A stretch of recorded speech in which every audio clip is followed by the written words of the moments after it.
So yes, welcome everybody. My name is Brian Stark. I'm one of the co-founders of Traction and been here since day one.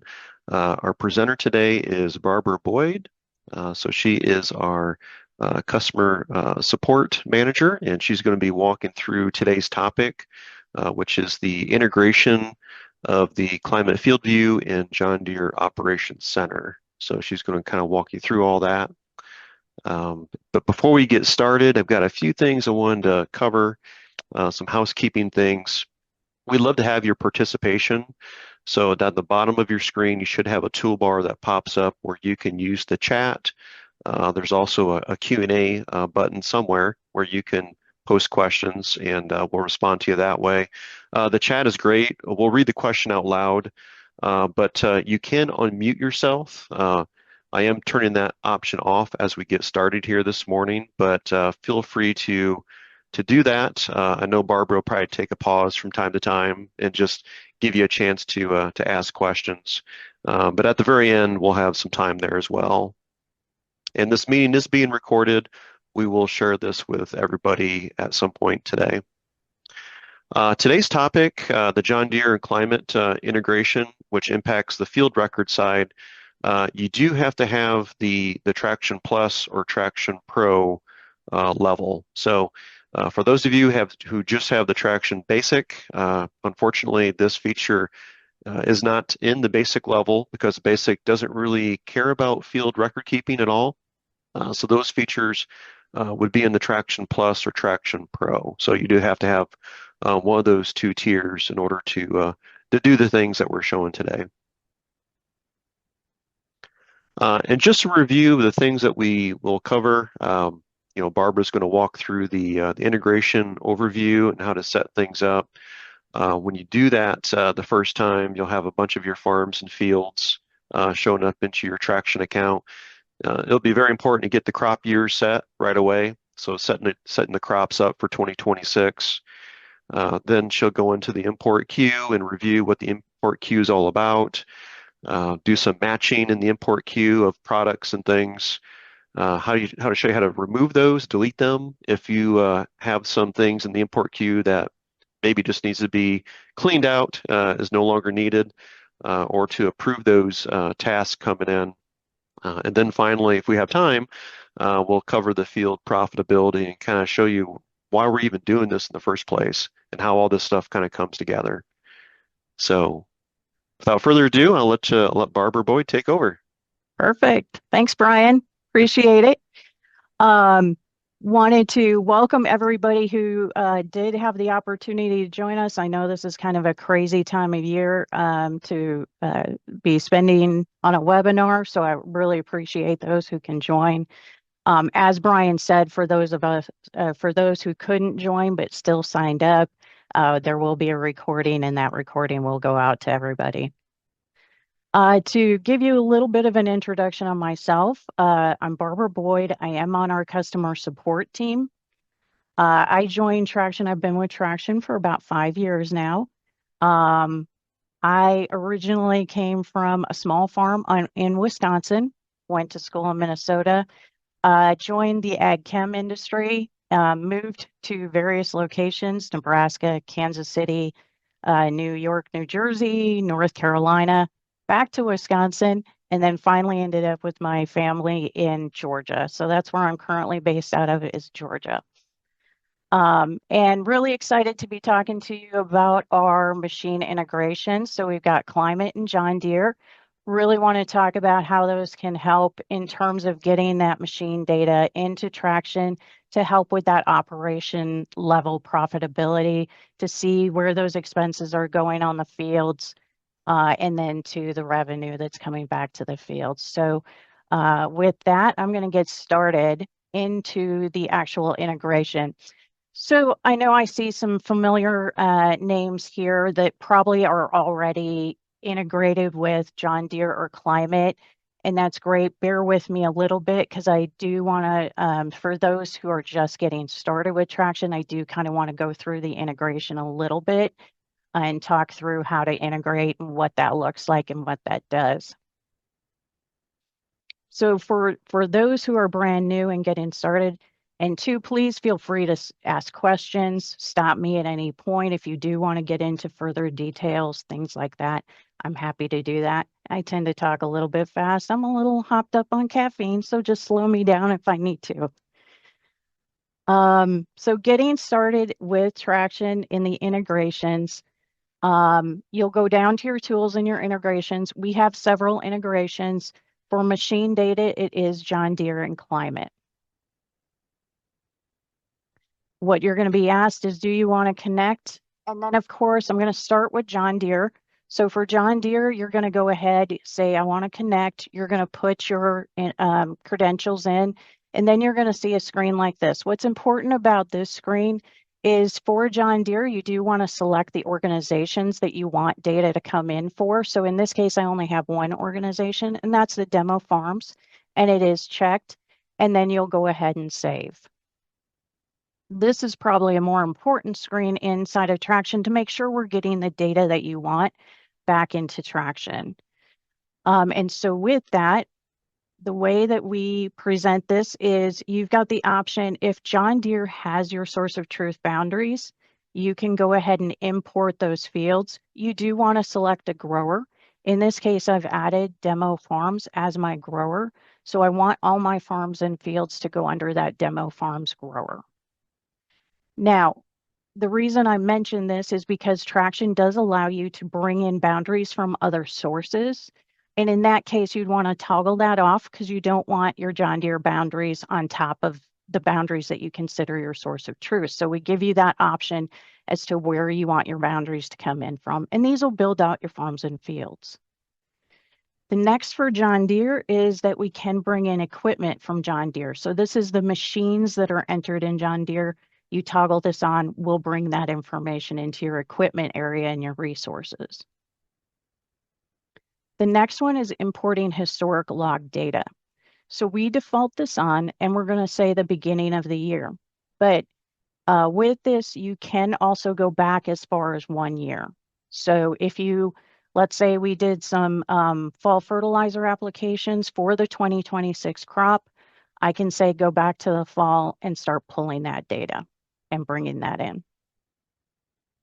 And then finally, we decide what kind of data we want to pull from John Deere, my planting, my application, my harvest. If I don't want one over, I can always toggle those off.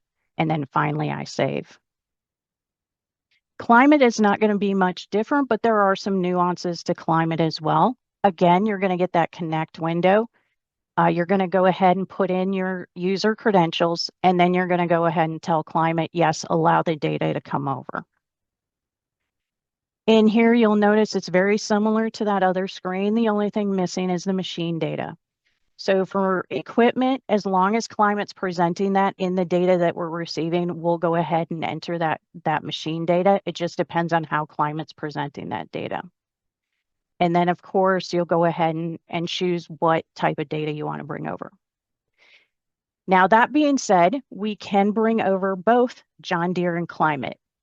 So what I would say is be a little bit intentional there, because you can also connect Climate and John Deere together. So if all data is in both systems, we want to be very intentional with which one we're grabbing and which one we're asking to present data to us.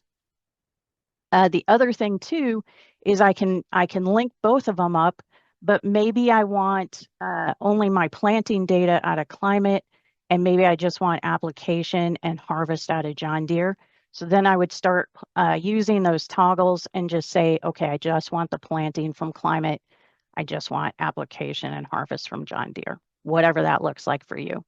And if you have questions on that, please feel free to reach out to our support team. We're happy to help kind of walk through that and guide through based on your particular scenarios. Okay, so that's a little bit about the integrations into John Deere. So what happens now? Now that I've got it connected, what's going to happen?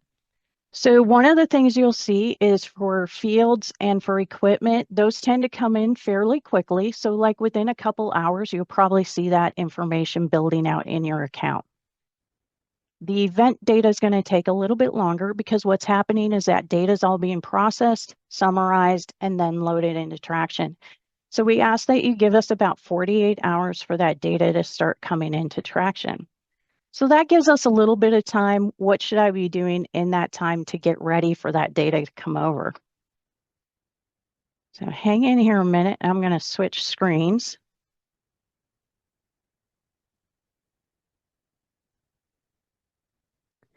Brian, can you see my screen? I Switching to sure, traction. yep, I sure can. Perfect.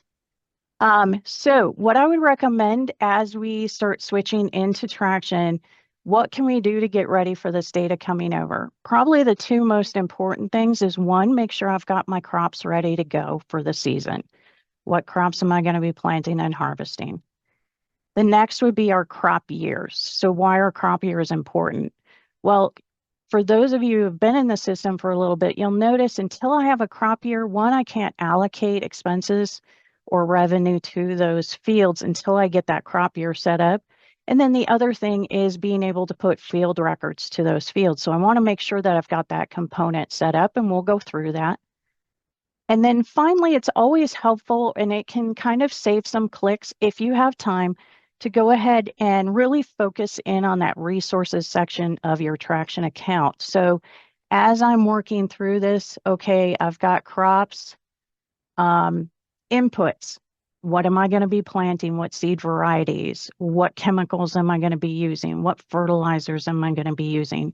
So either favoriting those or adding those to the count, getting those ready to go. And I'll kind of show you what that looks like when we get into the import queue.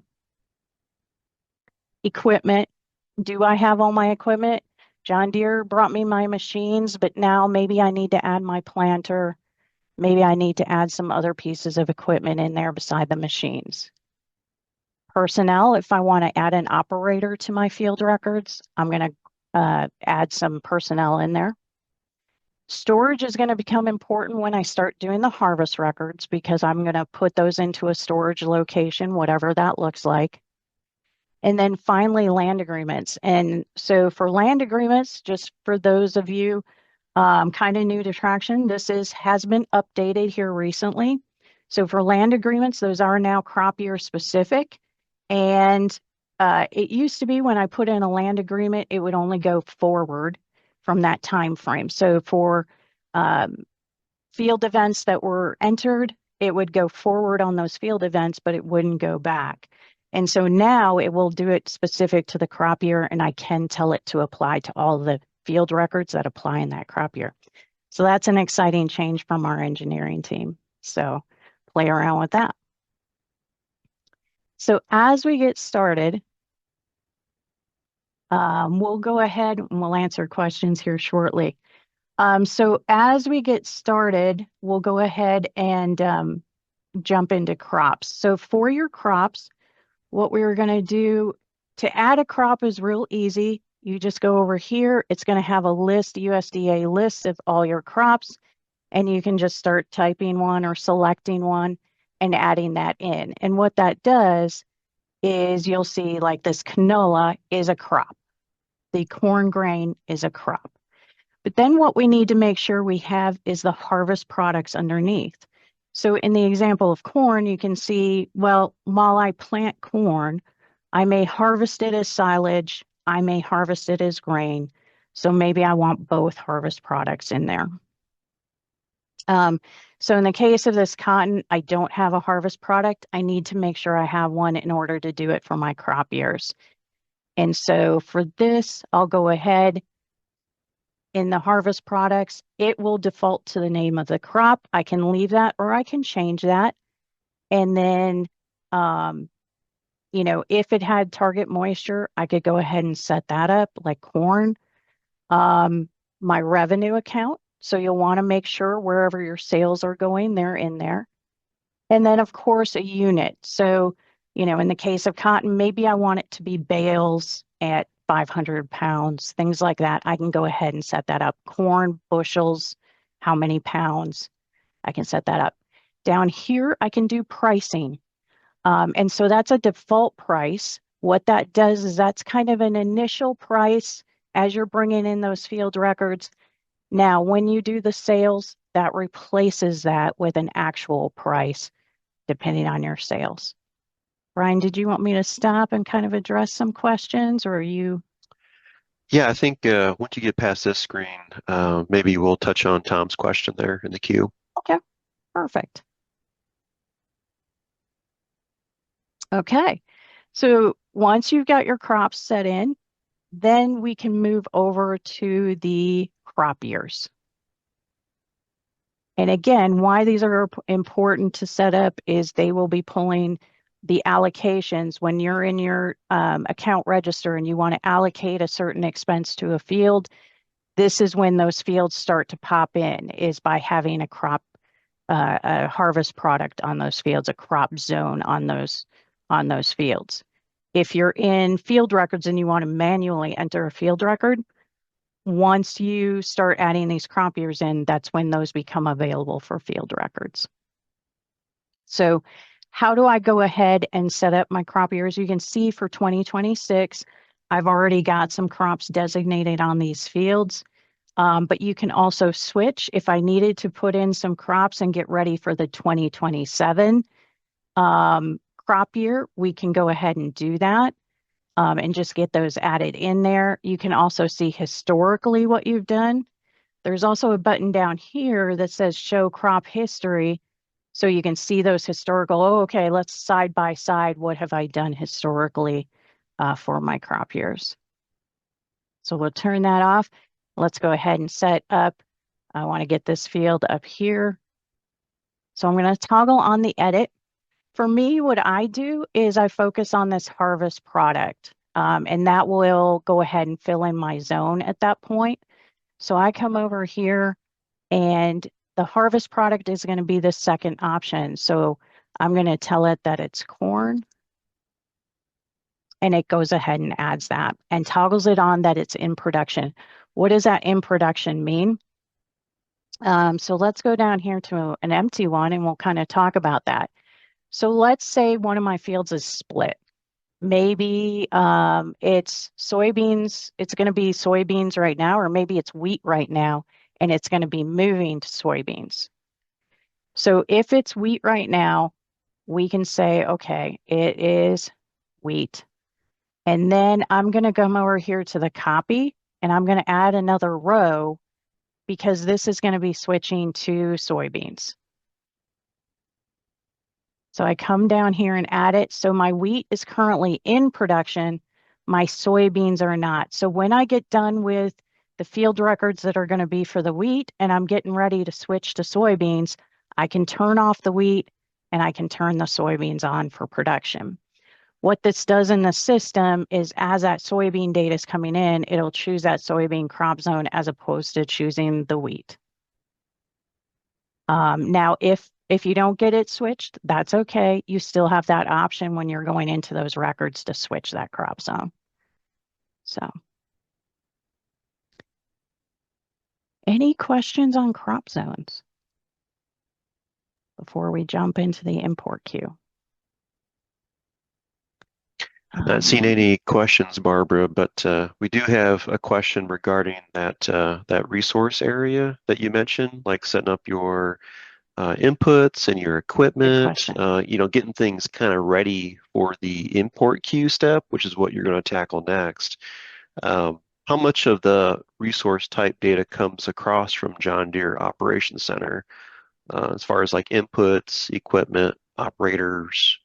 How often does it synchronize? Yeah. That kind of stuff. Yeah.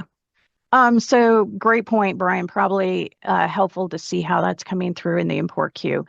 For John Deere, that equipment that comes through is going to be the machines only to fill in the equipment area of the resources. So in the case of my integration, I have a tractor set up in John Deere Op Center. That's what came over. It doesn't grab the implements at this time. And we're not grabbing operators, and we're not grabbing the inputs at this time from John Deere. So, but what you will see in the import queue, and we're going to go to that next, is you will see the information come through in the record. So I'm going to pick on this one right here. And so you can see whatever was entered into the monitor and comes through in that data, so this is what's actually coming through the monitor. So it was entered in this way. And that's what's coming through in these records. And then we've got to go and map it. And so we'll get into that here shortly. In terms of the equipment, you will see that, okay, in this case, we grabbed the fact that it is a sprayer, but we can also see there's another piece of equipment in there. So, it could be something like, okay, maybe we've got a tractor and a sprayer, something like that. So we've just got to add that additional piece of equipment at that point, but it will grab some of that equipment and bring it in, and we've got to map it then to what's set up in our traction account. Hopefully that answers the question, but please let me know if I didn't get that fully answered. So next I'm going to move in here into the import queue. So with this machine data as it's coming in, we did decide to put this into the import queue for you to review, because we know that when you're in the field with those monitors, a lot can happen at that point. Things are happening all the time. We may miss something in the way the data is coming through and the way the data is presented. And so we just give you the opportunity to kind of review the data. And so you'll even see through here. So for me, I did not set things up ahead of time. In some cases, I played around with the data a little bit, so that's why you see some changes. But if nothing's done, what you'll typically see is you'll see this type of look to it. We've got these boxes. So the two red boxes, those have to be filled out for that import queue to go live and for that to go active. The first one's the crop zone. We need to know what crop this pertains to. The second one is the input. Now you're going to say, okay, well, harvest, why is there an input? Well, we still need to take a look at the yield that's coming through, review the yield, make sure everything looks good, and let that go through. The other two are optional. So the orange boxes are optional. So that's your equipment and your personnel. You can decide to, say what piece of equipment it is right here, or you could wait till you get to the field records. And another thing to understand is even though I'm reviewing the data here, I can still tweak it in the field records. I can still go into the field records and change things as needed. So, but let's take a look at what these mean. So as we're going in, you can see I've already played around a little bit with these inputs, and we'll talk about why these are green and why these are red down here. And I apologize, I've got some duplicates in here. I've got duplicate boundaries, so that's why you're seeing that. But we come in, and so the first thing is going to be setting up my crop zone. And so in here, this is actually a wheat. And so I just go ahead and save that. If for some reason I say, oops, I didn't want to do that, I can come in here, edit this zone, and go ahead and change it. It'll say, oh, okay, what do you want this to be? And we can make those changes. But I'm going to go ahead and set up that crop zone. One thing you'll notice, as I pointed out earlier, this is all the chemicals that are coming over in this particular application with the rates. If everything looks good, you can go ahead and save that. One thing I do want to point out is the save input mapping. This is why you see some of these boxes already green for me, is as I review these and everything, it's going to start mapping to these automatically. So anytime I have this tank mix coming through in other records, it's automatically going to update the further records. So anything that's tied in with that tank mix, it's automatically going to turn those green.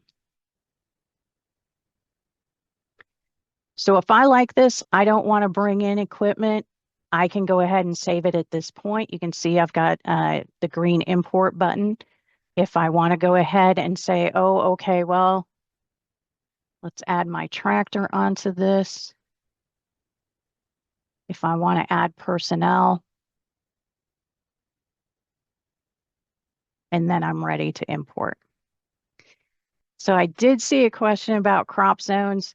One thing to note is in that crop years section, I can go ahead and change crop years because we know Mother Nature has a way of throwing us a curveball every once in a while. So let's say we get started, all of a sudden we get big rains, we've got to stop and switch, right? So up until the point I put a harvest record into the system, I can change my crop zone.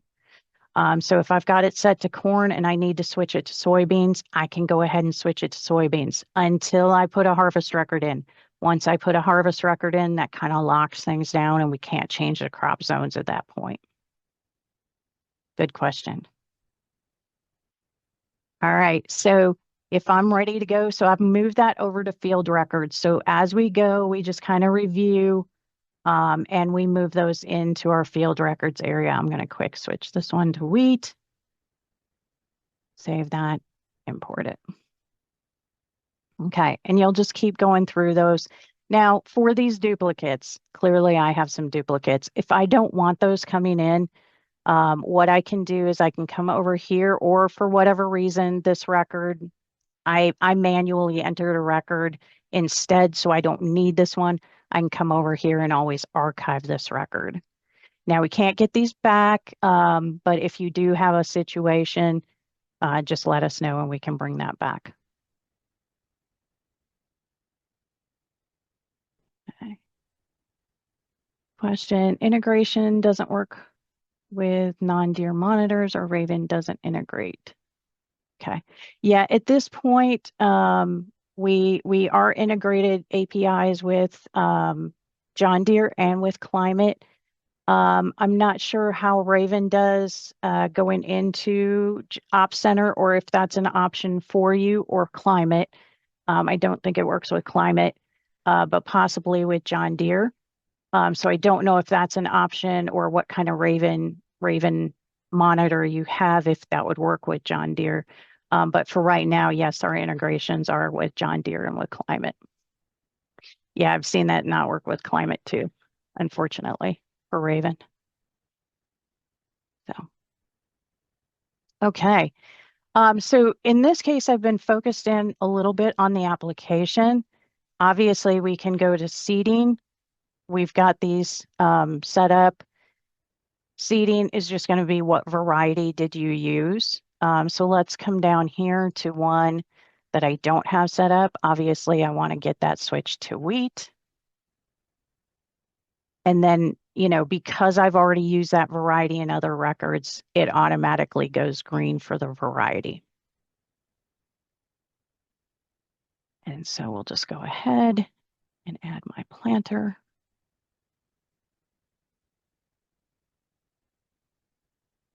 And we'll go ahead and import. Okay. So, and these aren't very good records, but we're going to do it here anyway. So what if I don't have a variety or a product set up? So this is an application. So what you'll notice is, okay, it recognizes the ones that I've already used the product on, but I've got two products where I haven't used those in the past. So what do we do? So in this case, if I've got these already in my account, I can just start typing and I can, so it's in there. So I can just go ahead and select it. If for some reason I didn't have this added, I can come up here into this ad. I can go ahead and fill this out and go ahead and add it into my account. So we've done some things that, yes, it's nice to get ahead of the game and fill in some of our setup, but we understand things happen. And we just don't have time to always get that set up ahead of time. So we have, allowed for things to be set up as you go. Just understand that it takes a little bit of time to do those setup as you're doing it in the system. And so in this case, what I'll do is I'll just go ahead and tell it, yep, that's the product that I want. Let's see. Yes, I've got this one too. So I'm just going to go ahead and let it set up at that point. Again, save the mapping. And so what should happen is if that tank mix was used in other things, you'd start to see the products go active at that point. We'll go ahead and import that. Okay, so why is all of this important? And as Brian said in the beginning, is that this is feeding into our reports. And so if we go down to either accounting or field ops, you will get this field profit center, this field detail report. And so when I come in here, I want to look at demo farms. I want to look at 2026 and wheat. Now we can change any of this. I can pick any grower that I want. I can change the years and things like that, but I want to focus on 2026. I can look at any of my crops. The thing to note is just click on that circle. Now it's at all harvest products. I can pick corn, I can pick soybeans, whatever that looks like. Then I come over, I'm going to select all my wheat fields and I'm going to apply. And I'm going to say update this report. Now, for me, I like to list zones. It tells me what fields are part of this report. Just gives me a little bit better visibility on the report, but you can hide these so that you don't see the zones. And so then we can go through and we can see, okay, here's some of those applications coming in. Here's our seeding variety coming in. In this case, I did add a harvest record just to show, okay, we've got a harvest record coming in. Here's the bushels that were harvested per acre, the total, and the revenue coming in as well. And this starts to tell the story, gets us a little more detail into our field profit report, and starts to tell the story of what's happening on that field. Real quickly, I know we're running very tight on time.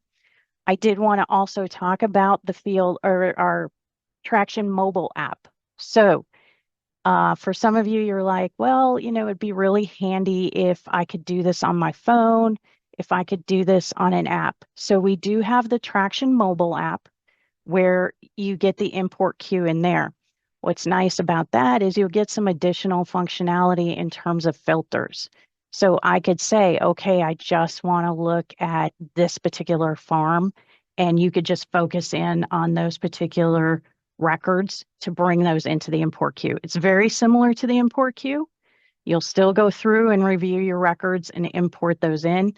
It just has a little bit, it's the iPad and iPhone version, and then also gives you a little bit additional filter functionality. So check that out as well. Hey, Barbara, since you're at Yeah. this particular field profitability report, there was a question Yes. about for this particular report, is there a way to export this as a CSV or text file?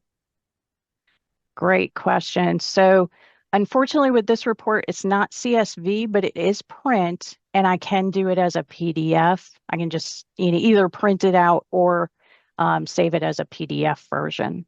So you could do that with it.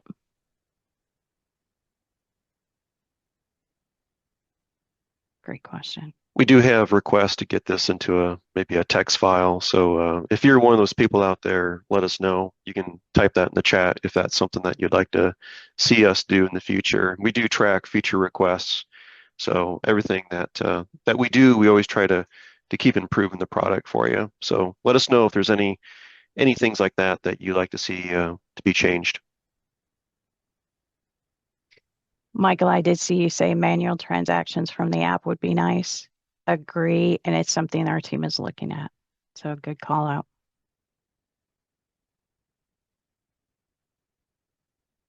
Any other questions? And feel free to unmute yourself too if that's more helpful as There well. were some things for the I guess questions regarding the crop year again. You spent quite a bit of time on that, but just to maybe touch on a couple of things, I had a question about some fields may be chopped for silage, but we don't know which ones at this point. So would I just change the harvest crop later? I think you already touched on that, but Yep. it'd be good probably just the do's and don't do's here, right? Yeah, absolutely.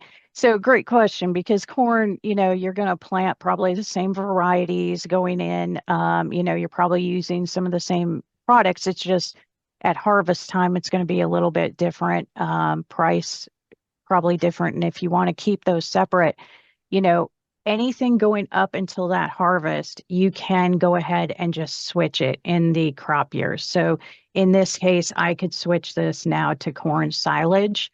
And what you'll see is it changes that crop zone in your field records. It'll change it over to corn silage for those fertilizers, for the seeding, the application. And then once you get to that harvest record, that is going to lock it down. So you want to make sure you have it switched before you go into that harvest record. Great question. Yeah, and you kind of touched on the two crops in one field Mhm. scenario. I guess it was like a double crop scenario is the one that you gave, where you had wheat is being planted in that field, and then you're going to follow up with soybeans. But if you had two Sure. crops, two different crops grown in that field at the very same time, you're very close of doing that actually. You just need to adjust the acres there on the right. There you go. Yep. Yep. So that Absolutely. answered that question. Yeah. So what you do again, just copy, add that row in there, and then you just adjust these records so that it's saying, oh, okay, 13.6 is soybeans, 10 is actually corn. And then when those records come into the import queue, you just designate, okay, is it corn? Is it soybeans? Yeah, and they're both grown at the very same time. You'd actually have to Hmm. turn on the in production Yep. column there. Perfect. Great questions. Yeah, it was All really right. good so far. Yeah, I know we went over time as well. Is there any other questions out there for Barbara? And Okay. like we I'll said, we'll switch make this over. sure this is being recorded. We will definitely share this out with you all. Perfect. Okay, yeah, this is our last slide. And if you have some other questions, go ahead and type them in. But we'll have some additional webinars coming up here in April. Next week, we'll be tackling accounts payables and reporting regarding that and deep diving into how all that works. So I believe Scott Newsbaum will be reviewing that with us next week. So make sure to sign up if you haven't signed up yet. And also we have the field profitability reports and analysis at the end of April. So that will kind of wrap up this month for webinars, and we'll probably introduce some additional webinars for May. And so if you can make it to those, that's great. If you can't, not a big deal. Like I said, we do the recordings, so we'll make sure you get that out as well. Okay. Last chance for questions. Yeah, then there was some comments here about love to be able to export the data out on that field profitability report. Yes, definitely. We'll definitely make sure we take a look at that, and we'll mention that to the product team. Good comments. Okay. Well, we're going to close her down today. Appreciate you all joining. A lot of great questions, and we'll hope to see you next week. Thanks, Barbara, for helping us out. Thank you. Take care, Appreciate everyone. it.